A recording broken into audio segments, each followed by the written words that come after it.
Magandang pagkakataon, mabiyayang araw ng Panginoon sa ating lahat. At ito na naman ang isa pang pagkakataon muli ng pangangaral, mga kapatid, ng salita ng Diyos. Naway ang ating mga puso ay nagagalak at may kapayapaan at naghihintay sa mga bagay na ipagkaloob sa atin ng Diyos sa pamamagitan ng kaniyang salita ng biyaya. Huwag nating kakalimutan na ang salita ng Diyos ay isa sa mga tinatawag natin paraan ng biyaya. Biyaya ng salita. Tayo ay naligtas sa biyaya at tayo ay mamumuhay sa biyaya sa pamamagitan ng kaniyang mga paraan ng biyaya. We live by grace, that is through the means of grace. At hindi sa ating mga paraan. At tayo muna ay dadako sa panalangin, aming makapangyarihang Diyos, aming Ama, aming inihiling sa inyo ang inyong gabay, ang inyong kapangyarihan, ang inyong karunungan sa amin na naway manatili sa amin, naway sa pamamagitan ng inyong espiritu ay ang inyong ang inyong salita ng biyaya ay maging tunay na kapakinabang at biyaya nga sa amin upang kami ay inyong palakasin muli at bigyan muli ng isa pang araw ng karunungan at araw ng inyong pagsasalita sa amin at aming maririnig. Sa pangalan ni Kristo Jesus. Amen. Dahil nga mga kapatid ay Disyembre, bagamat hindi tayo nagdiriwang ng natawag nilang Kapaskuhan, ang mga tao ay nagdiriwang ng ating Panginoon. At sa pagkakataong ito, simula ng nakalipas na linggo, Biyernes, ating pinag-aralan ang mga bagay ukol sa ating Panginoon.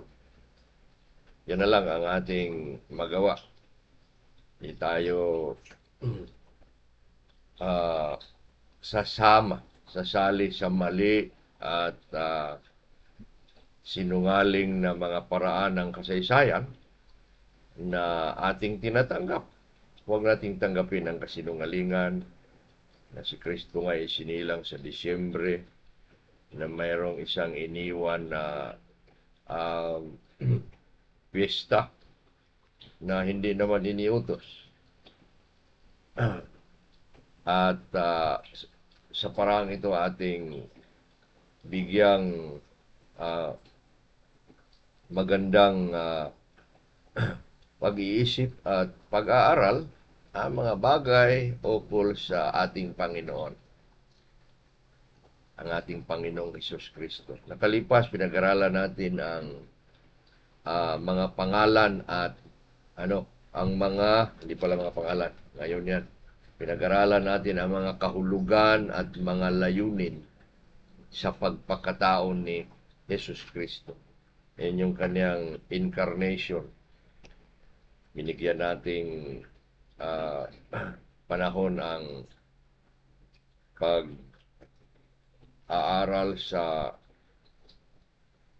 kahulugan at layunin ng kanyang kapanganakan sa atin. Ngayon naman, magbasa tayo at makinig at dalangin natin na tayo pagpalain sa mga pangalan at mga titulo ni Jesus Kristo. Ano ba ang napakaraming pangalan ngayon at sa sunod na Biyernes? Pag-aralan natin ang mga pangalan at ang mga titulo ni Jesus Kristo sa atin. At yan ay nakatala, nakasulat sa banal na kasulatan. Ang ating Panginoon sa ating kasulatan ay binigyan ng iba't ibang pangalan, mga titulo na nagsasabi tungkol sa kaniyang gawa para sa atin, mga gawain para sa atin, at sa kaniyang tinatawag na nature, yung kaniyang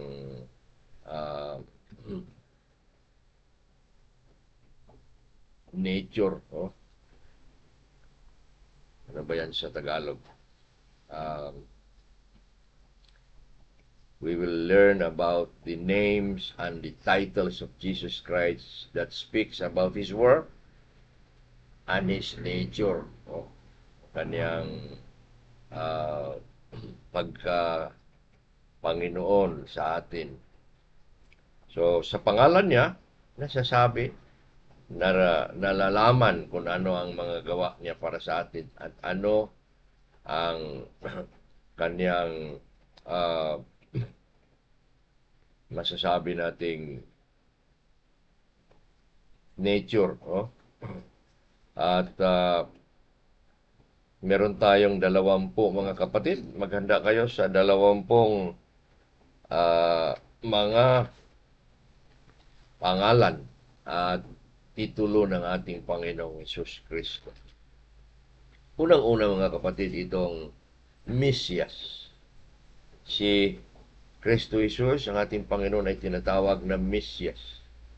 At una itong binanggit sa bagong tipan ng isang alagad ni Jesus na si Andres. Sa Juan 1:41, nang natagpuan ni Andres Jesus, ay hinanap niya ang kanyang kapatid na si Simon.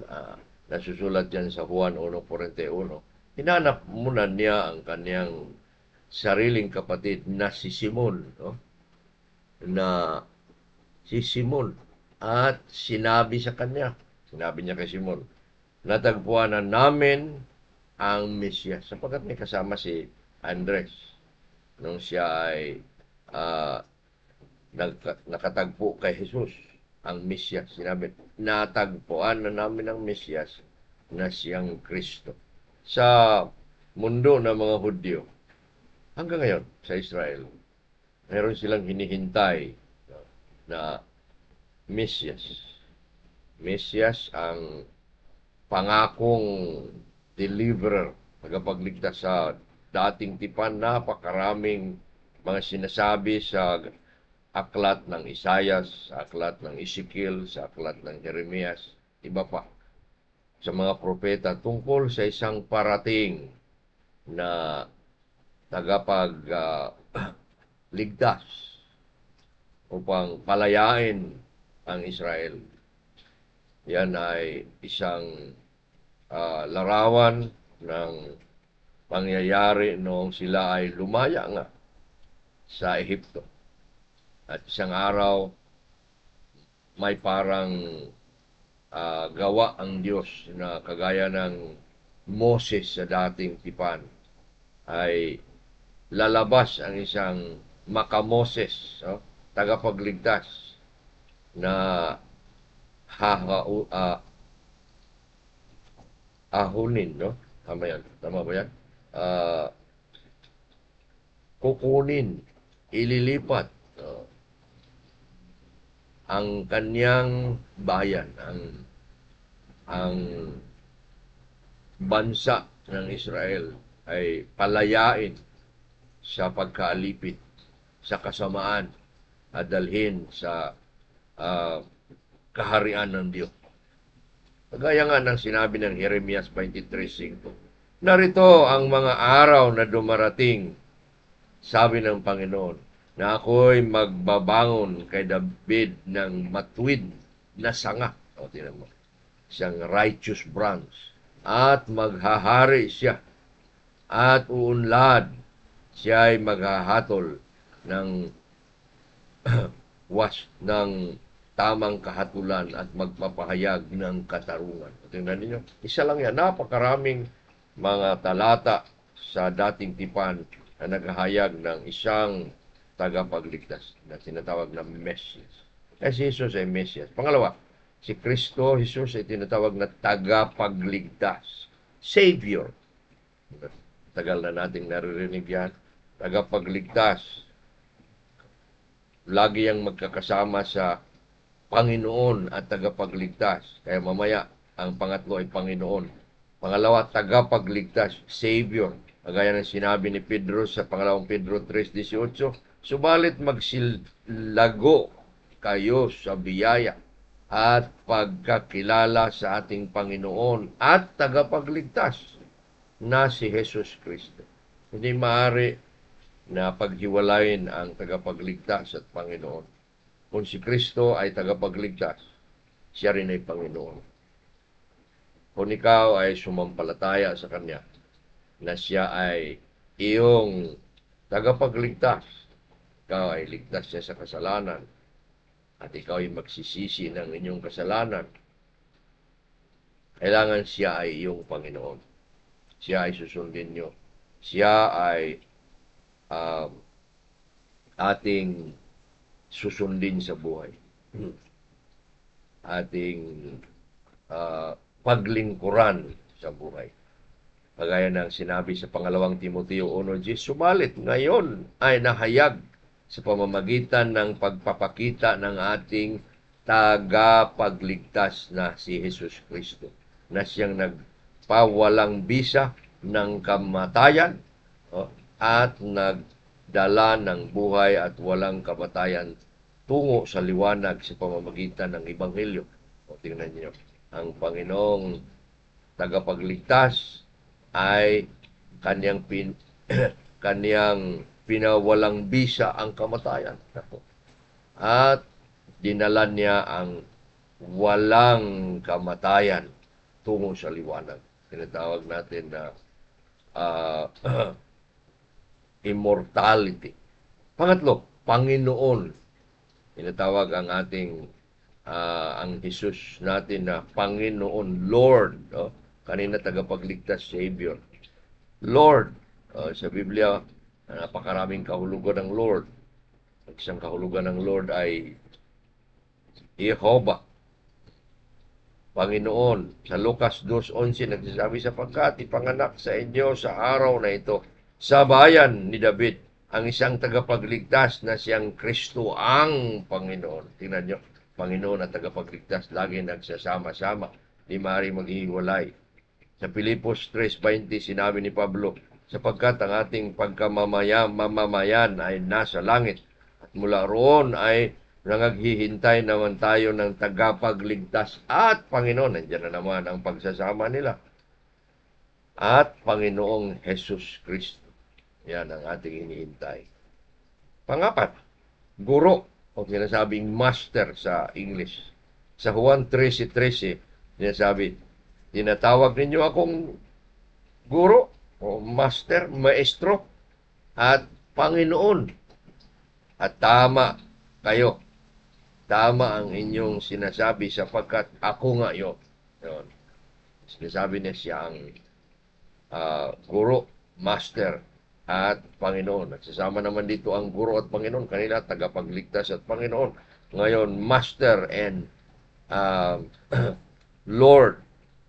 Sa Lucas 3:12 sinasabi, nagsidating din ang mga publikano upang magpabautismo. At sinabi nila sa kanya, guro o maestro, ano ang dapat naming gagawin? Nagpapaturo sila. Sila ay lumapit sa isang nangangaral, nagtuturo ng katotohanan. Yan nga si Kristo. Panglima, siya tinatawag na anak ng Diyos. Pangalan, titulo ng ating Panginoon ay Son of God, anak ng Diyos. Sa Lucas 1:35, kaya naman, yaong banal na bagay na isisilang mula sa inyo, Maria, ay tatawaging anak ng Diyos. Si Kristo hindi anak ng Diyos sapagkat iniluwal siya ng Ama. Siya'y kasama na ng Ama mula pa sa pasimula. Uh, kung saan ang Ama, naroon ang anak. Siya ay sinasabing anak ng Diyos. Mahirap natin pag-aralan ng ano ang simulain. Bakit ang Ama ay tinatawag na si Kristo na anak? Sapagkat sa simula pa lang, ang anak ay naroon na. Siguro, siyang sabi ng iba na siya ay naging anak noong naging tao, si Kristo, at ipinanganak. At ngunit, tinatawag na siya na anak mula pa sa pasimula. At tayo'y sumampalataya doon, tayo maniniwala doon. Juan 1:49, ito ang sinabi. Sumagot si Nathaniel at sinabi sa kanya, ikaw nga ang anak ng Diyos. Ikaw ang hari ng Israel. Karon, anak ng Diyos, hari ng Israel. Panganim, anak ng kataas-taasan. Yun, Son of the Highest. Si Kristo ay tinatawag ng ganitong titulo o pangalan. Sa Lucas 1:32 sinasabi, siya ay maging dakila at tatawaging anak ng kataas-taasan at ibibigay sa kanya ng Panginoong Diyos ang trono ng kanyang ninunong si David. O, tingnan ninyo. Anak ng kataas-taasan. Ang Panginoon, sinasabi ng dating tipan sa mga salmo, kahit sa pahayag, siya ay the Almighty, ang makapangyarihan, ang kataas-taasan, the highest. Parang kung bundok, mataas, o kung kahoy, kung ano ba ang masasabi nating mataas, kataas-taasan. Wala nang hihigit pa na mataas kaysa kanya. Yan ang pangalan ni Jesus. Kaya wala nang maaring mas mataas sa kanya at sa kanyang pangalan at sa kanyang kakayahan at sa kanyang kapangyarihan. Anak ng kataas-taasan. Lucas 1:32. Anak ng tao, pang-7. Si Jesus Kristo tinatawag na anak ng tao, Son of Man. Matthew 13:37. Sumagot siya at sinabi sa kanya, siya na siya na naghahasik ng mabuting binhi ay ang anak ng tao. Tingnan niyo. Ang Panginoong Jesus, nung nangaral siya, naghahasik siya ng mga binhi, ng pangangaral, ng mga salitang tunay, tama. Ipinahayag niya ang salita ng Diyos, ipinahayag niya ang kalooban ng Diyos, ipinahayag din niya ang Ama. Sapagkat sa kanyang pagparito, ipinakilala niya ang Ama sa sanlibutan. Siya ang anak ng tao. Ito ay isang pangalan ng hango sa dating tipan, lalo na sa aklat ng Ezekiel. Si Ezekiel na propeta ay tumatawag sa kanyang pangalan na anak ng tao. Nakuha doon ang pangalan ng ni Jesus. Ngunit ito'y nagsisilbing pagsasabi na siya ay tunay nga na anak ng tao sa kanyang katauhan, kanyang pagkatao, na siya ipinanganak kay Maria. Bagamat hindi siya nanggagaling kay Jose, siya nanggagaling sa banal na Espiritu, papunta kay Maria, siya naging tao, nagkatawang tao, anak ng tao, anak ni Maria. Sa Biblia, mayroon siyang 6 na mga kapatid.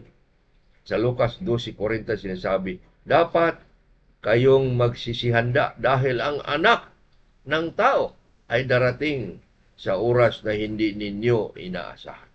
Pangwalo, anak ni David, son of David. Sa Mateo 9:27 sinasabi, ikaw na anak ni David, mahabag ka sa amin. Sinabi yan ng mga bulag, ng mga taong ibig gagaling sa kanilang karamdaman, sa kanilang masamang kinalalagyan ng pagkabulag, at sila ay pinagaling ni Jesus. Sa Roma 1:8, patungkol sa kanyang anak na si Jesus Kristo na ating Panginoon na nagmumula sa binhi ni David ayon sa laman. Hindi talaga siya anak ni David. Kung susundin natin ang linya ng pagiging Panginoon ni Kristo sa Mateo 1, yung mga tinasabing salinlahi, siya ay nagmumula nga sa binhi ni David. These 14 generations of the line of men from the Old Testament, naroon nagmumula si Jesus sa lahi ni David. Kaya siya ay tinasabing anak ni David. Ang siyam, salita. Si Jesus Kristo ay tinatawag na salita.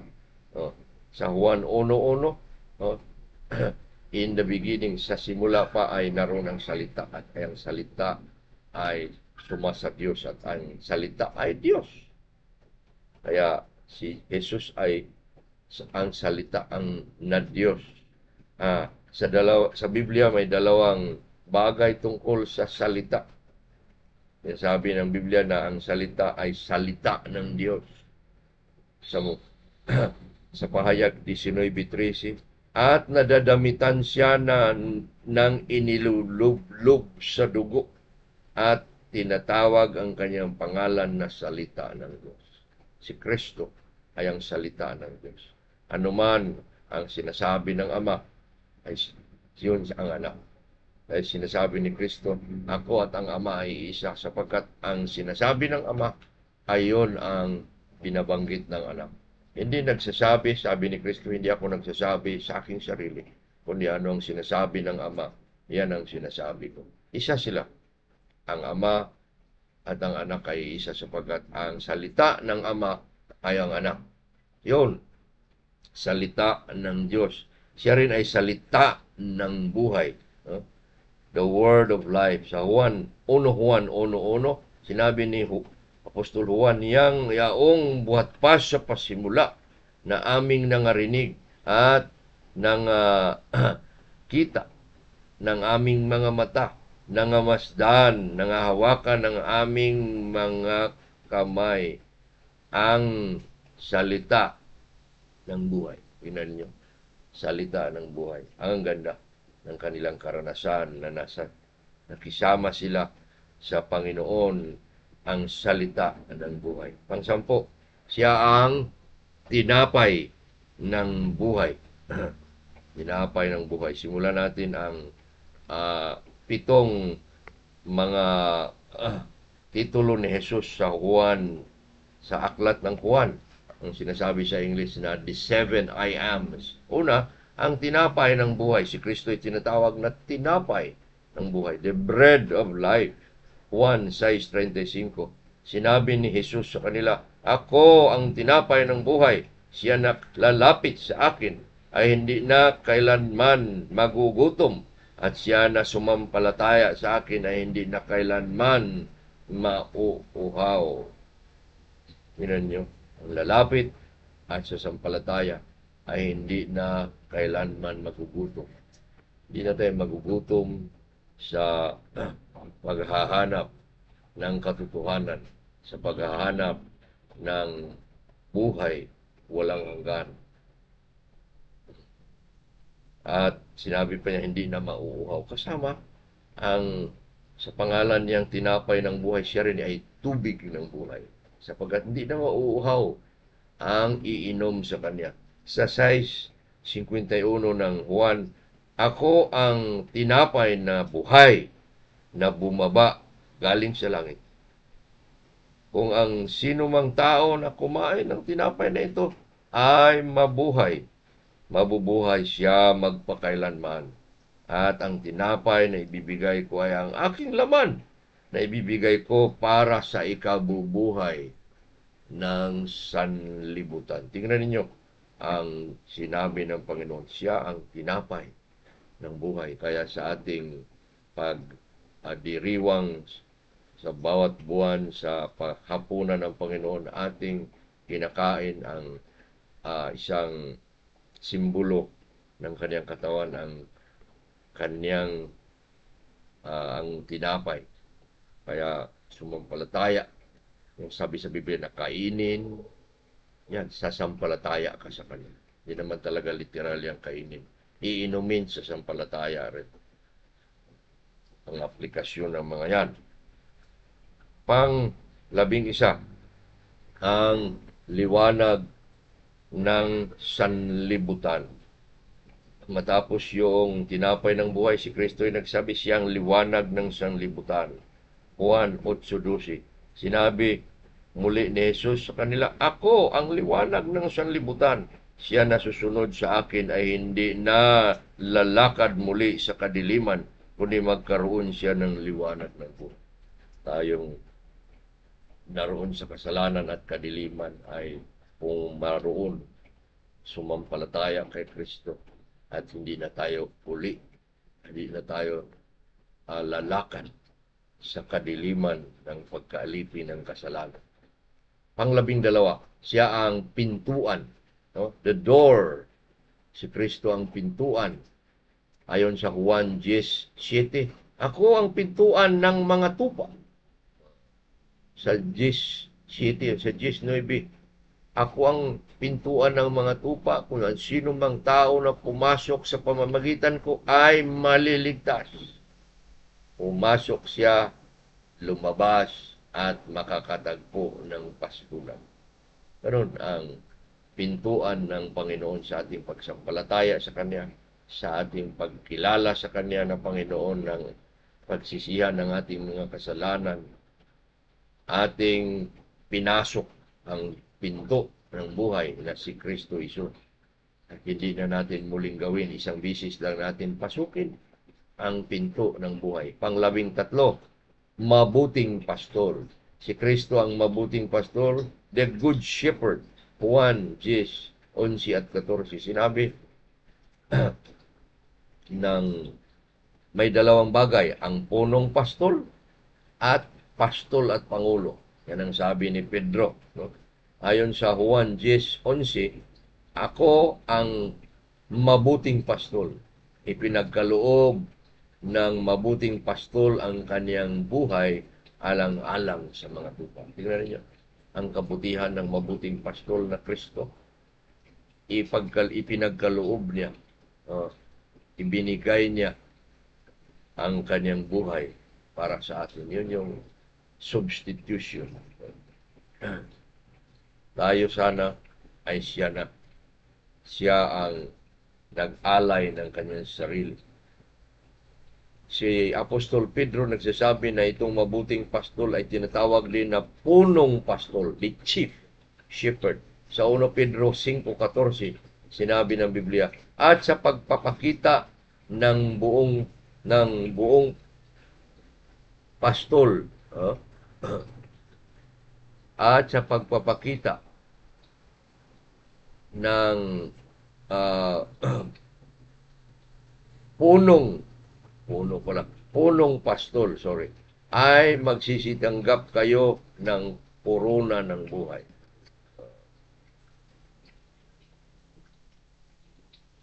Korona ng buhay.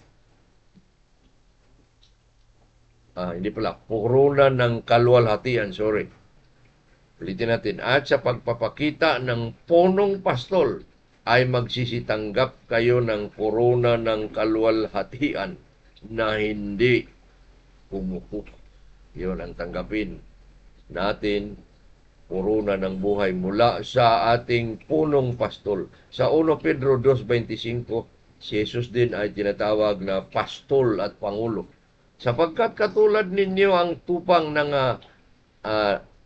nangaligaw, subalit ngayon ay nangabalik na kayo sa pastol at pangulo ng buhay.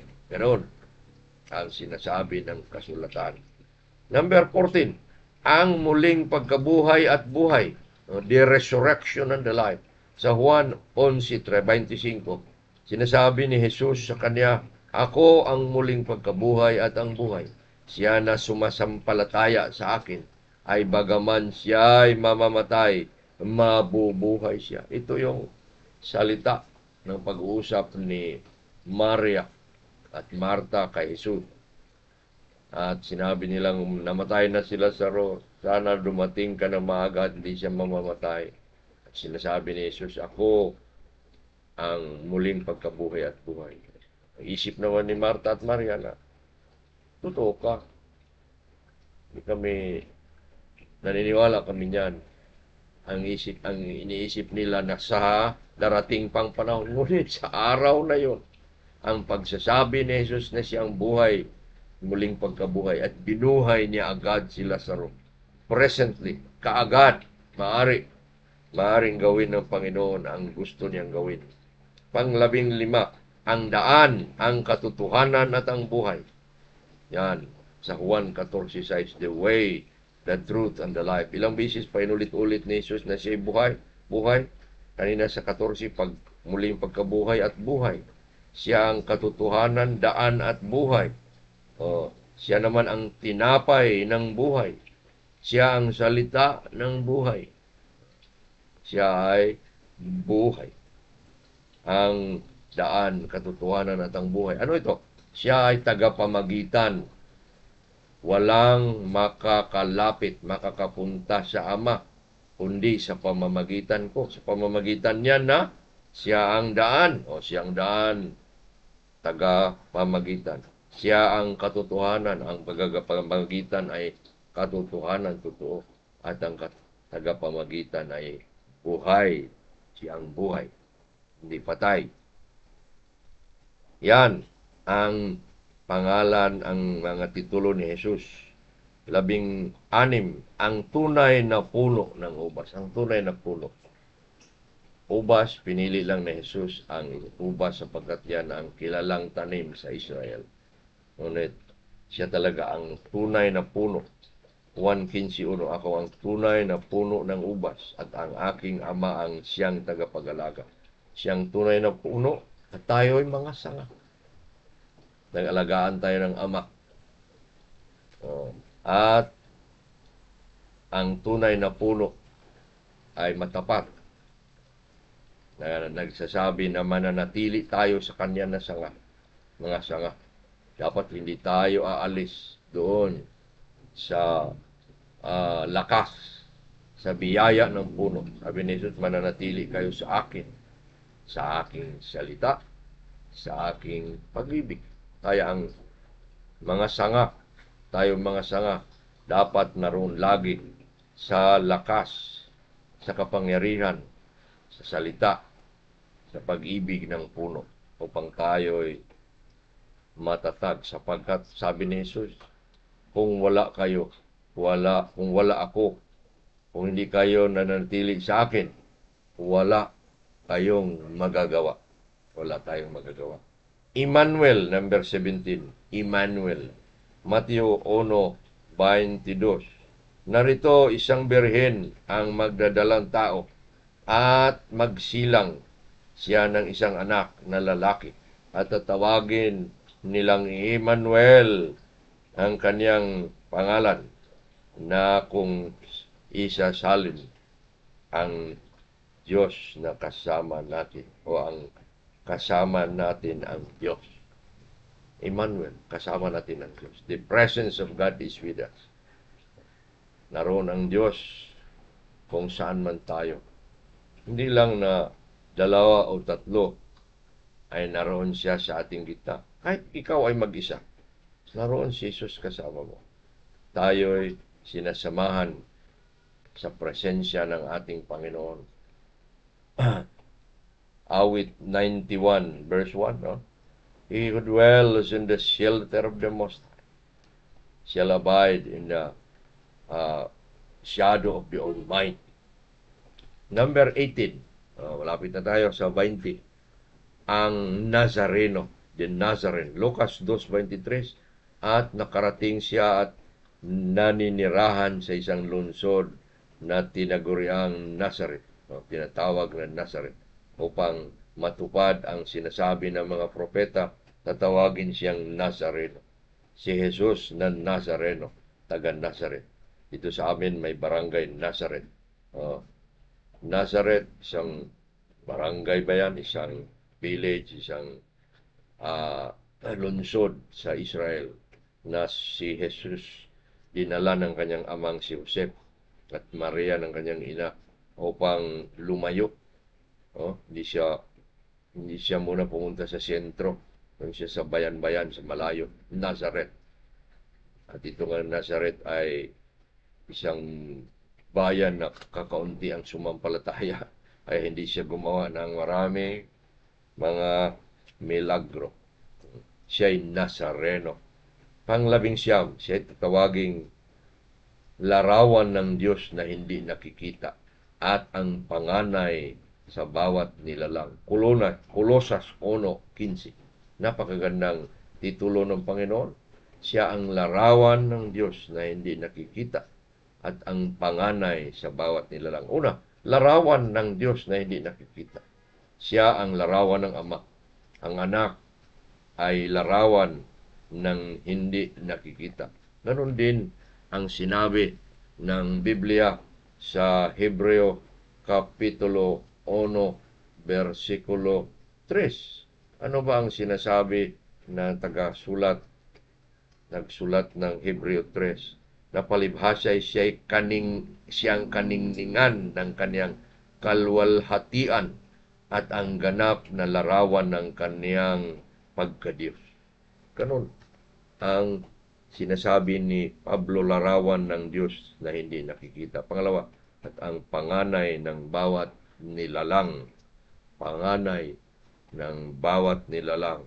Lahat ng nilalang nang wala pa sila sapagkat siya ang lumalang sa lahat ng bagay. Nung wala pa ang kahit anong nilalang, naroon ang Jesus, naroon ang salita.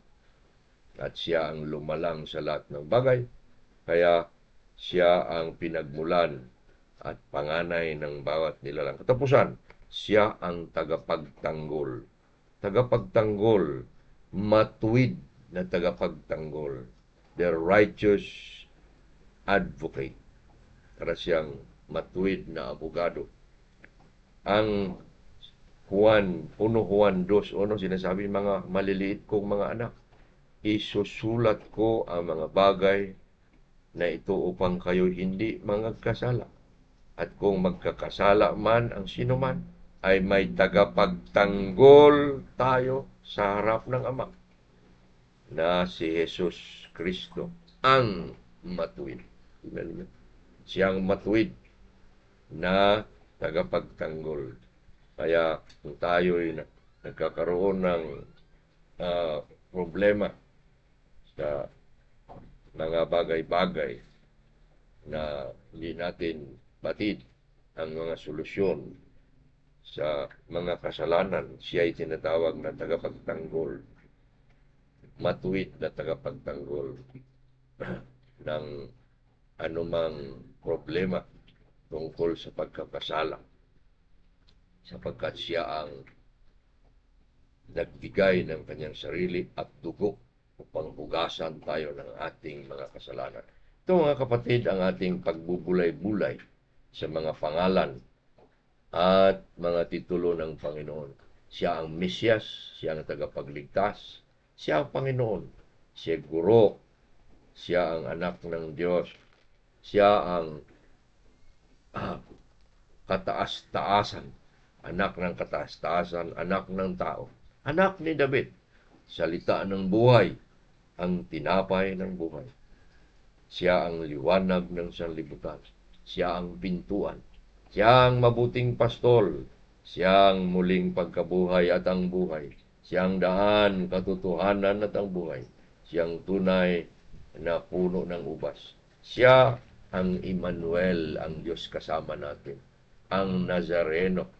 Siya ang larawan ng Diyos na hindi nakikita, ang panganay ng bawat nilalang.